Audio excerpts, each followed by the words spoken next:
It might look intimidating, but even beginners can make a checkered blanket. So the starting chain is about the same as any other starting chain for the first color. So you're going to make a loop that is 2 fingers wide with your slip knot and then 3 fingers wide. And I make my squares 7 by 11, like 7 across by 11 rows tall. So I need to make one more loop in each of the colored chains. So each color I start with, or that I do, is going to have 8 chains. And right here, I put in the next color. And so see, it's pretty loose, just 3 fingers, because we're going to add to this. So here we're putting in the next color. We leave a tail at the bottom, pull it in 3 fingers, just like this. You put it in from behind and push through that loop just like this to bring up a loop that's 3 fingers wide with that tail below, and then add your 8 loops on there, just like this. So the next one, we're going to add in another color. This is the last one that I have going on this blanket, and bring it in. You knit 8, but that eighth one is going to have 2 fingers wide, and that's the just on the last one. So now we're going to secure these colors. So I did the bottom one first on this one, but it usually helps if you pull the top color first, whichever color that is. In this case, it's orange. Pull that top color first and then the bottom, and it comes together a little bit better. See, I pulled the bottom one again. I don't know why I want to pull the bottom one each time, but if you pull the top one first, it comes in a little bit easier. See how I have to kind of adjust it there. And this is why we have an extra loop in each of the colors, because I want 7 across, but I did 8 so that I could put these together. And you want them secured just like this. See, when I pulled the top first, it just goes together just a little bit better. So here we go, pulling the top first. It comes together. It might look a little bit weird at first, but it's okay. You just, as long as those are together pretty well, they don't have to be super, super tight, but as long as they're together, then you're securing it. So the next step, I pull up loops from the dragon back. You don't have to, you can pull it up from that top loop in the first chain, but I like the dragon back, so this is the way that I'm going to show you. When you turn over your chain, you should see those bumps in the middle. If you don't see bumps, that's okay. You haven't done anything wrong. You'll just have to dig through the loops that are in your chain to find that middle part of the chain, because there's always a middle part whether it sticks up or not, and you can go through that loop in your chain to find it and just push that yarn through to make 2 finger wide loops.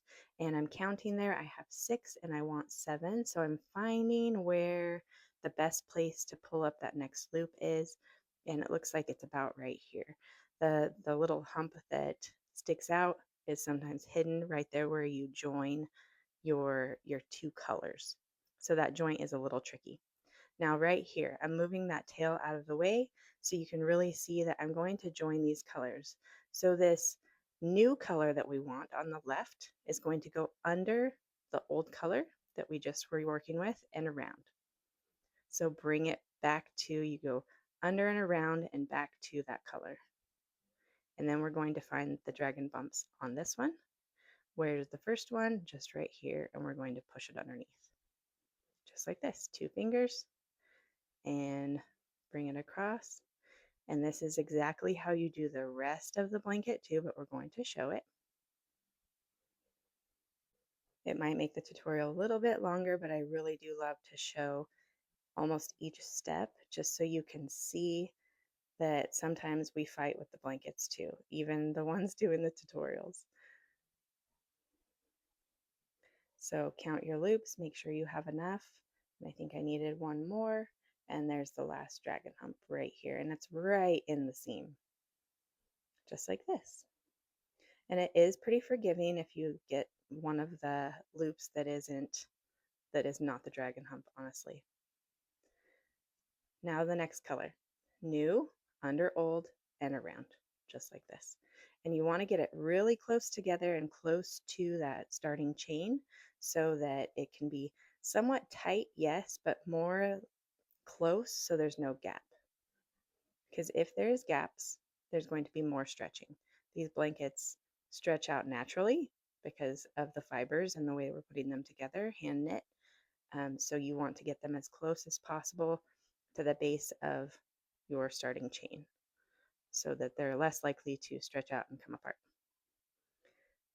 And right here, here's another one that was a little bit hard to find right there in that joint, but that's why we are sure to count our loops to make sure we have what we want. So I make sure to put that tail down so I'm not trying to go around that tail. New, behind old, and around to make it tight.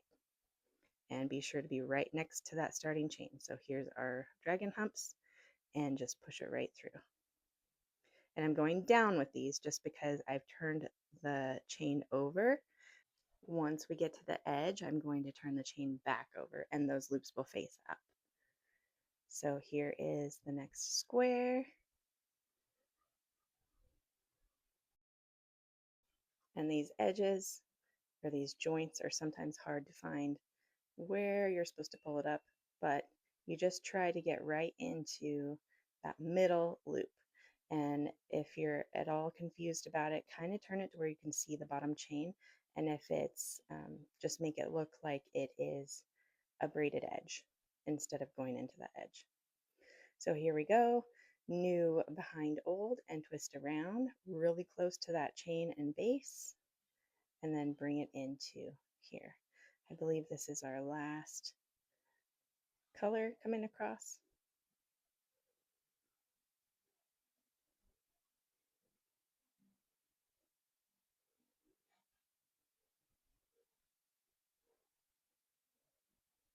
And all of these loops will be that you're pulling up will be 2 fingers wide, especially if you're just doing a regular knit.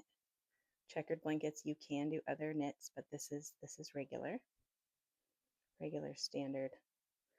And there we go. So then you turn it over so the loops are facing up, and I kind of push these loops up a little bit so that you have that braided edge on the bottom. And this is part 1 because it's a little crazy how you have to put together the chain, but follow me for part 2 and we will start on the next row and how to accomplish that.